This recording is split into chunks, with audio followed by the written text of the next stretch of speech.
హరి ఓం శ్రీ గురుభ్యో నమః.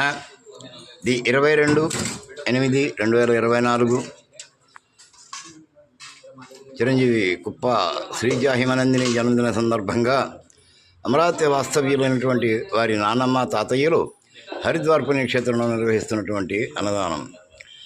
చిరంజీవి శ్రీజా హిమనందినికి సకల ఆయురారోగ్య ఐశ్వర్య ధనకనక వస్తువాహనాది సమస్త భవభాగ్యాలు కలగాలని భగవంతుని పేరు ఆశీర్వదిస్తూ అన్నదాత సుఖీభవ. నమస్కారం అమ్మా.